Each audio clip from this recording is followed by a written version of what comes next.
no vaya a renunciar.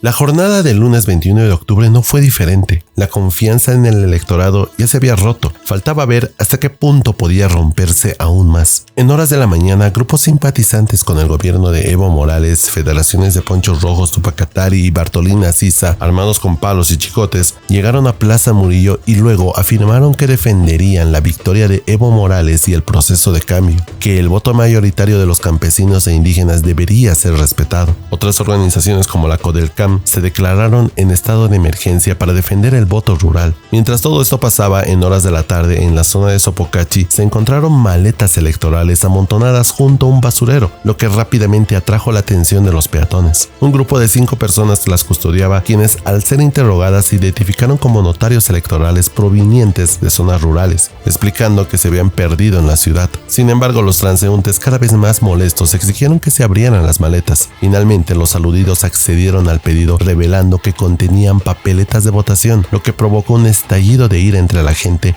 que comenzó a gritar fraude. La situación escaló al punto de que la policía intervino dispersando a la multitud con gases lacrimógenos. Al igual que en el caso de Potosí, no se pudo confirmar si las maletas contenían actas procesadas, pero la desconfianza hacia el proceso electoral ya se había instalado entre la población. Casi simultáneamente, en la zona de Miraflores se detectaron movimientos irregulares con maletas electorales. En esa ocasión, la situación fue más grave, ya que se descubrió que las papeletas pertenecientes a una circunscripción de El Alto estaban todas marcadas a favor del MAS, lo cual era estadísticamente improbable. Estos acontecimientos llevaron al Tribunal Electoral Departamental de La Paz a dar la orden de retirar a su personal del lugar, dejando el material en el sitio para que las maletas fueran recogidas después de que se calmara la situación. Mientras estos incidentes ocurrían en las calles, la misión electoral de la OEA mantuvo una reunión con los vocales del Tribunal Supremo Electoral para solicitar que se mejorara la transparencia y se restableciera el TREP. Simultáneamente, el CONADE llevó a cabo una conferencia de prensa en la que hizo un llamado a la población boliviana para que se organizara en vigilias alrededor de los tribunales departamentales y el Tribunal Electoral. Esto con el objetivo de defender el voto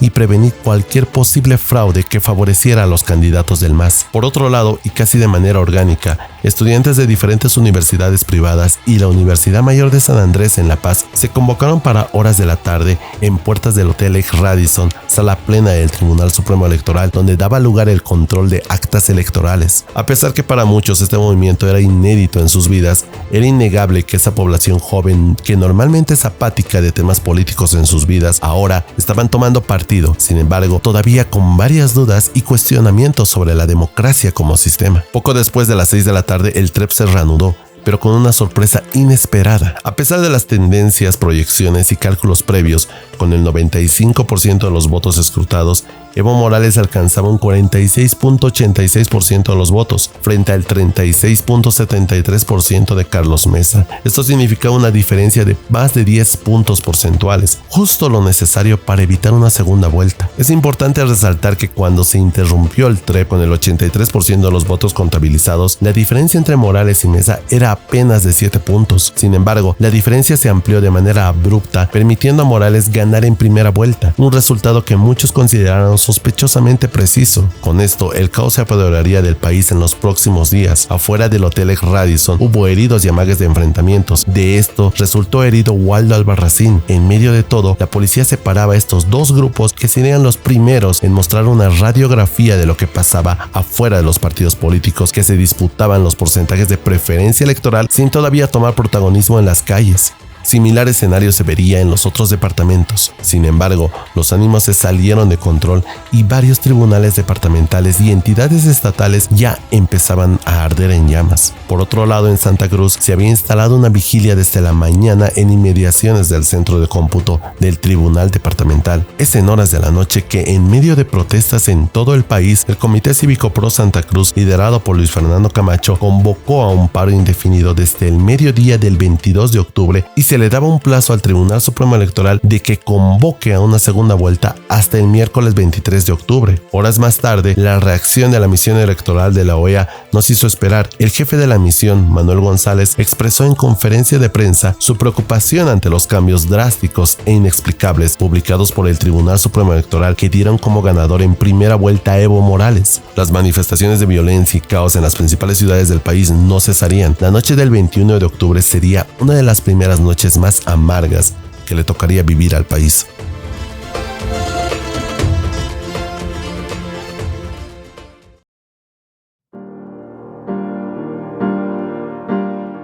El martes 22 de octubre, varias ciudades del país amanecieron con cielos llenos de humo, producto de las quemas de los edificios estatales la noche anterior. Sin perder el tiempo de buscar culpables, Juan Carlos Huarachi, secretario ejecutivo de la COP y representante de las federaciones que componían la CONALCAM, apareció en la televisión estatal para responsabilizar a Carlos Mesa de los episodios violentos ocurridos el día anterior. Huarachi expresó su respaldo a Evo Morales, defendiendo su supuesta victoria en primera vuelta de las elecciones. Además, hizo un llamado a todas las organizaciones sociales de áreas urbanas y rurales a movilizarse para proteger y defender el triunfo del proceso de cambio. Huarachi manifestó que Carlos Mesa alentaba a la violencia racista con el fin de concretar un golpe de Estado. Vinculó también a la OEA y su papel en la narrativa de desestabilizar un gobierno democráticamente electo. Más tarde, Evo Morales sostuvo una reunión con representantes de la OEA, la Unión Europea y otros miembros de la comunidad internacional. Durante este encuentro, el gobierno intentó responder a las inquietudes planteadas por estos organismos sobre los resultados de las elecciones. Morales entregó una carta a Luis Almagro, secretario general de la OEA,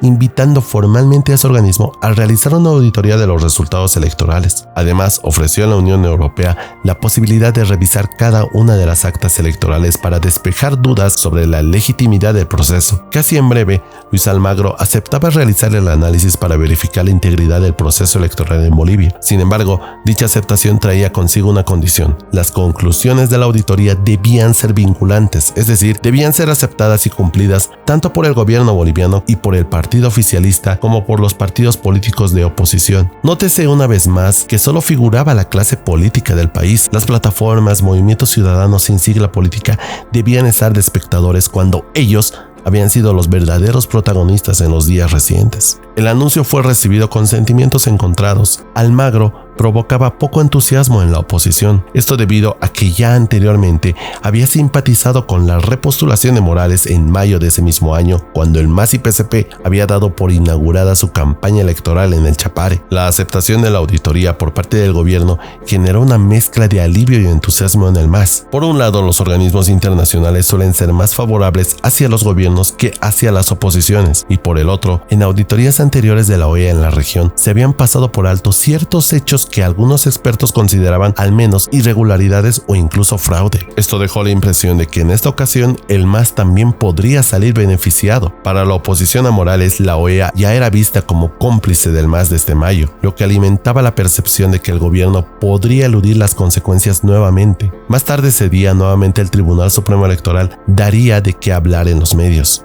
Primero, en una conferencia de prensa, tanto la presidenta como los vocales del órgano lamentaron las actitudes violentas de la noche pasada y nuevamente juraron por la Pachamama que era imposible efectuar un fraude electoral de esa magnitud. Del otro lado, un Antonio Costas, vicepresidente del Tribunal Supremo Electoral, que desde hace ya varios meses se había mantenido distante o lo habían alejado de todas las decisiones asumidas por su ex colega María Eugenia Choque. Costas había presentado al fin su carta de renuncia, donde expresaba que dicha determinación se atribuía a la desatinada decisión de que el Tribunal Supremo Electoral haya suspendido la publicación de los resultados del TREP. En una entrevista con Radio Panamericana, Costas señalaba que había intentado por todos los medios revisar dicha decisión y al no tener respuesta, no había más que hacer en dicha institución. En las calles de La Paz, nuevamente los jóvenes de la jornada anterior se concentrarían en distintos puntos de la ciudad para dirigirse una vez más al Hotel Gran Plaza, donde nuevamente se enfrentarían a ese cordón humano de simpatizantes del movimiento al socialismo que vigilaban con recelo el recinto. Al caer la noche, en medio de ese tumulto de gente, hace su aparición Carlos Mesa,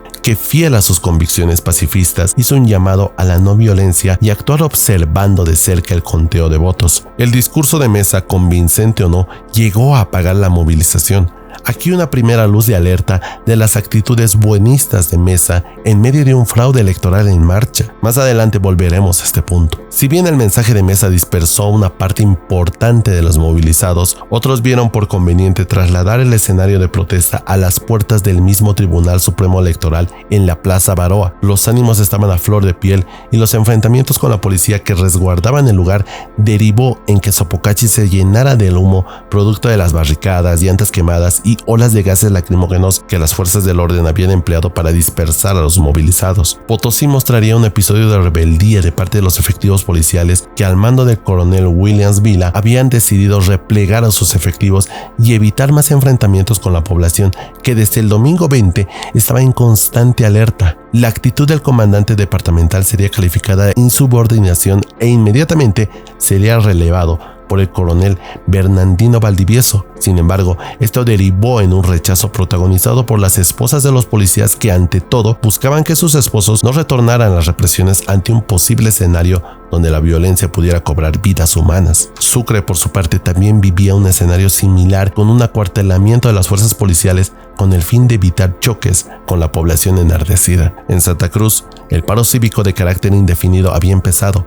Una vez más, Luis Fernando Camacho mostraba su liderazgo en la protesta por su rápida y oportuna toma de decisiones, que lejos de la tibieza y pasividad de Carlos Mesa, convocaba a acciones concretas con el objetivo de canalizar esa rabia de la ciudadanía con un gobierno que era el enemigo en común. Mientras tanto, de vuelta a La Paz, el CONADE había sostenido una reunión con la misión de observación de la OEA y al finalizar dicho encuentro, se anuncia que a partir de las 0 horas del día miércoles 23, daría inicio un paro indefinido. Tanto el Comité Cívico y el CONADE sentenciaron que, de no darse la segunda vuelta, exigirían la anulación de las elecciones. Esto en contraste de los ya de por sí muertos partidos políticos que habían perdido total protagonismo en las protestas que se mantenían en el resto del país.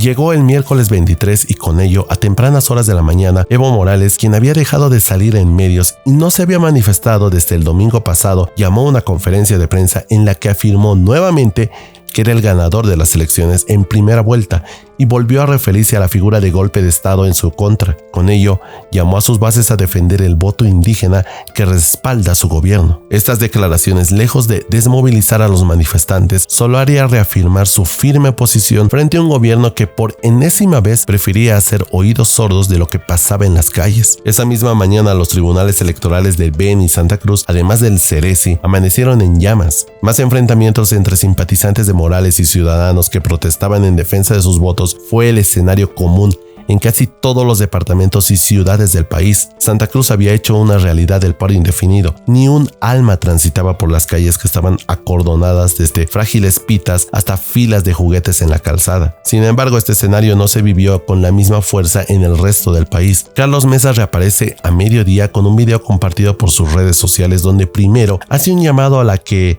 entre comillas, se catalogaría como una movilización pacífica permanente para exigir la segunda vuelta, e invitaba a los partidos políticos y a los comités cívicos a formar el que más tarde se conocería como la Coordinadora de Defensa de la Democracia. Carlos Mesa había entendido que necesitaría de la ayuda de todos para mantener la posibilidad de disputar una segunda vuelta, alternativa que se le salía de las manos, primero por el aberrante fraude electoral que se había orquestado de parte del gobierno y por otro lado, la ciudadanía poco a poco vislumbraba un futuro con la anulación de las elecciones, lo cual suponía un enorme retroceso para los intereses de Carlos Mesa y su alianza política que, hasta ese momento, había obtenido resultados interesantes en ambas cámaras del poder legislativo. El mensaje de Morales había tenido su efecto y en Plaza San Francisco se habían dado cita un importante número de simpatizantes del MAS que provenían de la misma ciudad como de las provincias cercanas. Sin embargo, que tal nivel de convocatoria fuera casi espontánea llamó la atención de algunos.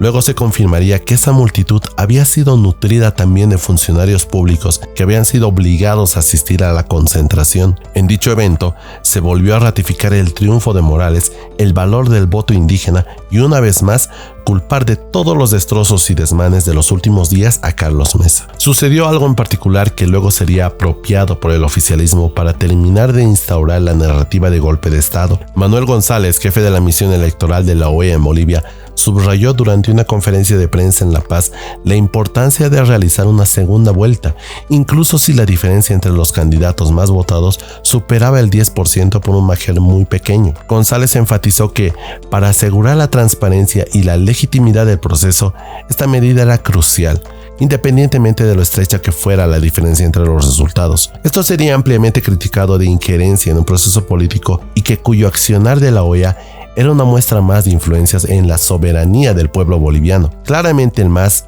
iba adelantado a un paso de todo y poco a poco empezaba a recolectar los elementos que más tarde le servirían para enfatizar que lo que estaba pasando en Bolivia era un golpe de Estado. Mientras la clase política de oposición todavía buscaba una segunda vuelta, organizaciones como ADEPCOCA rápidamente pudieron identificar el problema de raíz y se aventuraron también a plantear desconocer y anular las elecciones del 20 de octubre. El argumento que emplearían era válido, pero ninguna otra organización o partido político se haría voz de lo manifestado en ese momento, toda vez que el Tribunal Supremo Electoral ha habilitado un binomio ilegal y existiendo indicios de fraude electoral, la anulación de dichas elecciones era imperativo e incuestionable. ¿Por qué los partidos políticos, a pesar de todo lo denunciado en los meses previos a las elecciones de 2019, deciden continuar con un resultado que anticipaba un grotesco fraude electoral en favor del gobierno de turno y que la postulación de candidaturas como la de Carlos Mesa, Óscar Ortiz y el resto solo atribuía legitimidad a la repostulación de Morales? Pero nadie,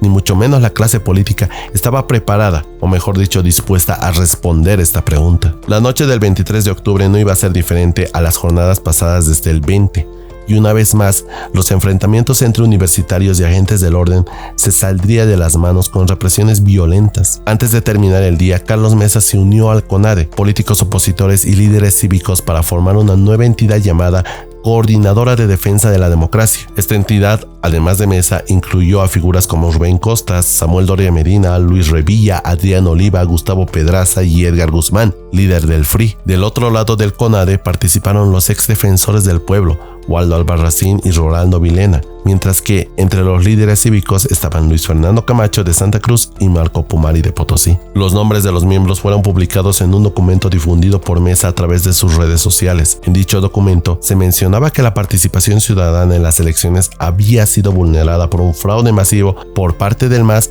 con el objetivo de mantener a Evo Morales en el poder. El propósito de la nueva coordinadora era asegurar que las elecciones se definieran en una segunda vuelta. Asimismo, la entidad hizo un llamado a los ciudadanos de los 9 departamentos de Bolivia a movilizarse pacíficamente hasta alcanzar ese objetivo. Carlos Mesa había podido actuar a tiempo, y lo que a vista de todos parecía ser que por fin la oposición, que había estado ausente durante los 14 años de gobierno, ponía fin a sus intereses personales y combatirían en un solo frente. Sin embargo, esto tenía un efecto de implantar el discurso de segunda vuelta que le servía a la clase política del país, y serán pocos que, a medida que pasen los días, se irán dando cuenta de que la respuesta ya no estaba en repetir elecciones bajo las mismas condiciones. Si el país se iba a ir al diablo, pues era necesario que no queden cenizas del pasado para construir un nuevo futuro desde cero. Lamentablemente, una vez más, la ciudadanía se vería desplazada por la clase política que buscaba que las movilizaciones voltearan a ver a otro lado, porque precisamente de ese otro lado, quienes pagaban los platos rotos de las movilizaciones no era la clase política de turno, sino que hasta esa fecha al menos 70 civiles habían sido detenidos en todo el país y alrededor de 19 policías heridos. La población empezaba a destruirse entre sí, mientras la clase política se frotaba las manos para intentar capitalizar dichos enfrentamientos para sí mismos.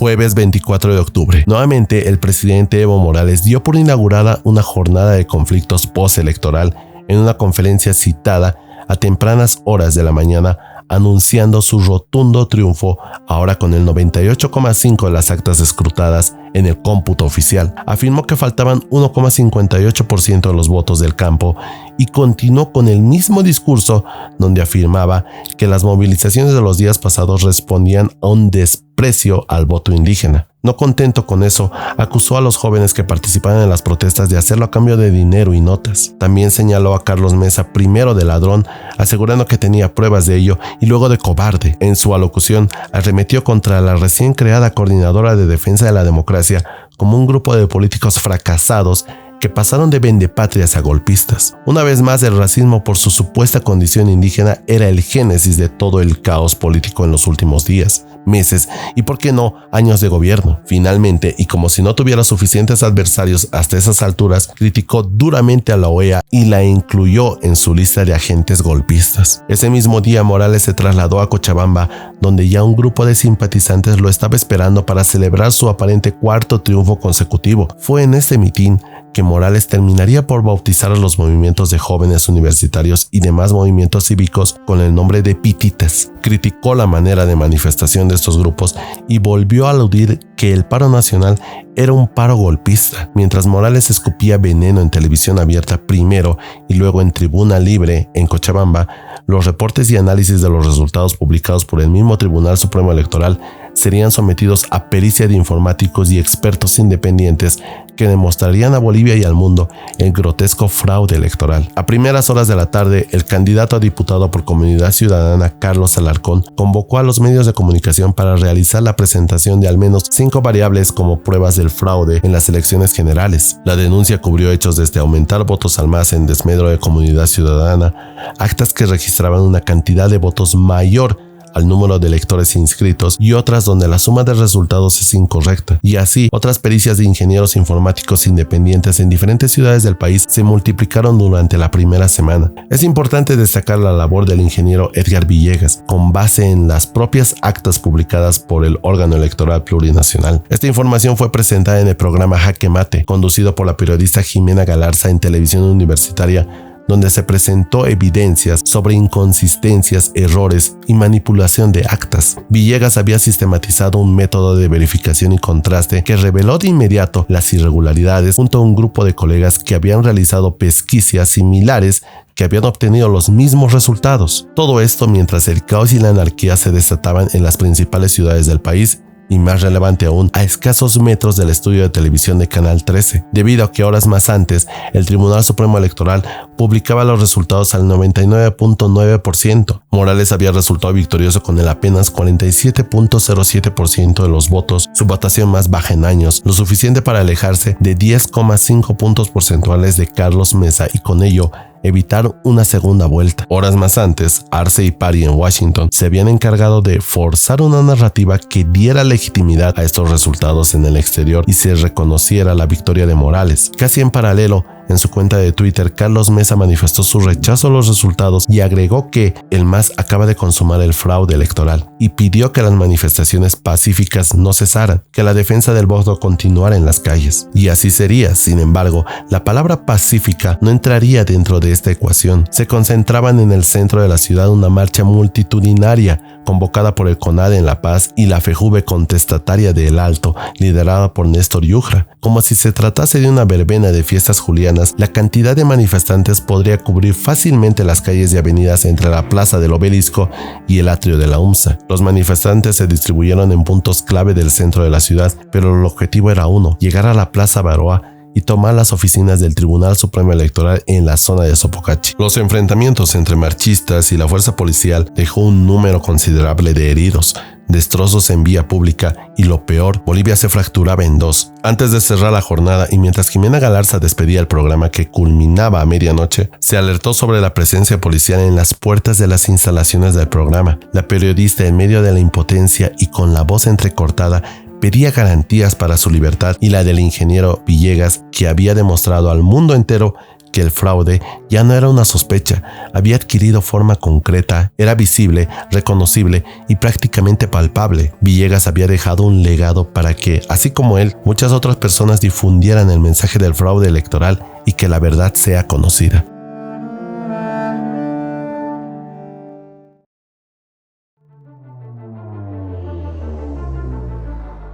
El viernes 25 de octubre amaneció con una carga tal que las tesis de fraude electoral de un lado y golpe de estado del otro se apoderaron del resto de las ciudades del país. Cochabamba vería uno de sus primeros episodios donde la violencia se empezaba a apoderar de sus calles.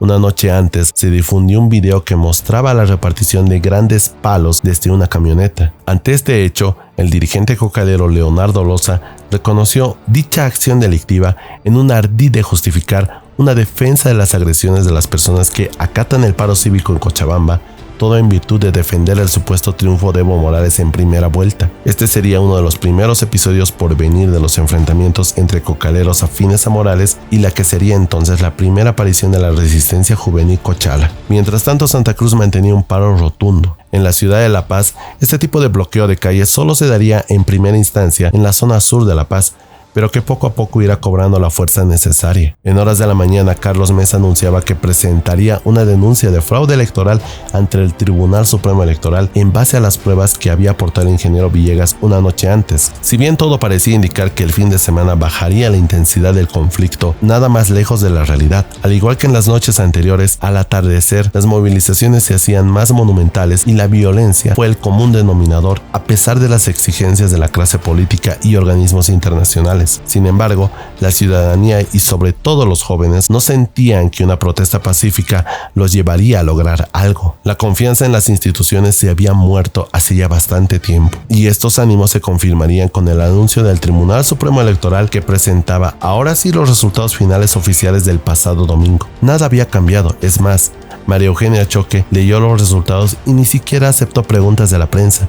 Solo añadió que acepta una auditoría sobre el recuento de votos para despejar las dudas. Nuevamente caía la noche y con ello los enfrentamientos entre civiles y fuerzas policiales cobraba protagonismo en las pantallas de los noticieros del país y del mundo. Y fue en una nueva entrevista del ingeniero Carlos Villegas con Fernando del Rincón de CNN que su denuncia de fraude electoral tenía por seguro llegar a cada rincón del mundo. El aporte de Fernando del Rincón con lo que pasaba en Bolivia sería de los pocos faros a nivel internacional que buscó dar visibilidad tras los resultados de tan polémicas elecciones. En dicho programa, el ingeniero Villegas relató haber recibido amenazas y que temía por su familia, producto de haber presentado esta información tan sensible.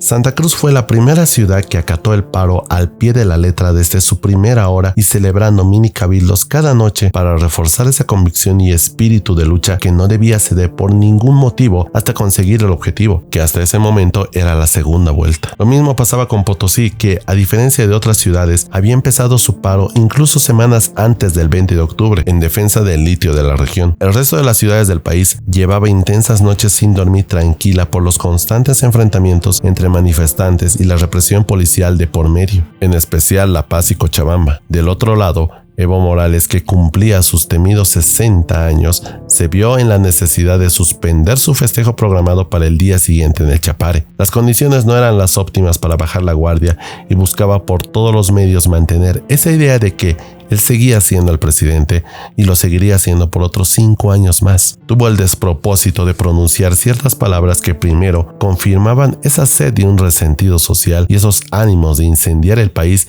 si así lo quería él y sus secuaces. En Sicaya, manifestó un estado de emergencia y movilización permanente para sus bases. Señaló a las ciudades como enemigas del perjuicio económico que se producía con los paros y desafió con cercar las ciudades para, en sus palabras, hacerse respetar y ver si aguantan. Una gran sorpresa darían las cooperativas mineras, el primer sector social en dar la espalda a su jefazo, denunciando un fraude catastrófico y exigiendo ya no una segunda vuelta, sino, como correspondía, nuevas elecciones. Es necesario hacer un apunte acá que no fue ni Carlos Mesa ni otras organizaciones políticas que pidieron nuevas elecciones, porque en la práctica esto no les favorecía. Ante estas declaraciones y con el objetivo de disuadir las turbulencias, Morales publicaba, o más bien, alguien escribía a nombre de él en su red social Twitter lo siguiente: hemos escuchado las posiciones de las cancillerías de Colombia, Argentina, Brasil y Estados Unidos.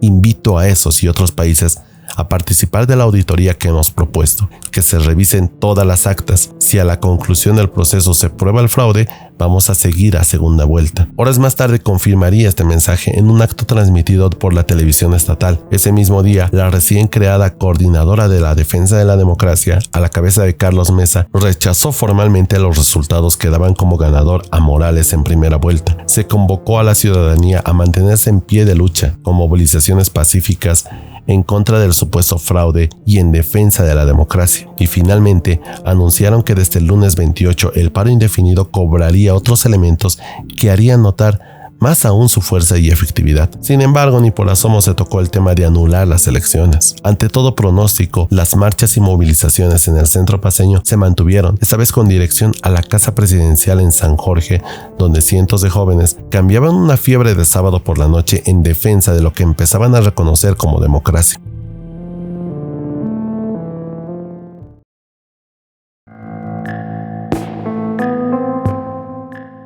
El domingo 27 de octubre, una semana después de las elecciones, Bolivia se encontraba en una situación de estancamiento, sin una solución a la vista. El país estaba atrapado en un callejón sin salida, con una división profunda entre los partidarios del gobierno y la oposición, cuya confrontación parecía totalmente irreconciliable. Este día fue empleado para que en las ciudades que mantenían el paro, con excepción de Oruro, que trasladaría esto al martes, pudieran aprovisionarse de todo tipo de productos de consumo para alistar fuerzas para lo que serían los días siguientes de intensa lucha en las calles. La jornada cerró con un sabor amargo. Por un lado, se realizó un mini cabildo en la Plaza de San Miguel, liderado por Carlos Mesa, Samuel Doria Medina y Waldo Albarracín, que convocarían a un nuevo cabildo al día siguiente. Pero también el CONADE, por medio de Rolando Vilena, cambió la narrativa de la segunda vuelta por anulación de elecciones, algo que no compartía la clase política. Entraremos en la etapa más cruda del conflicto, donde ya no hay marcha atrás.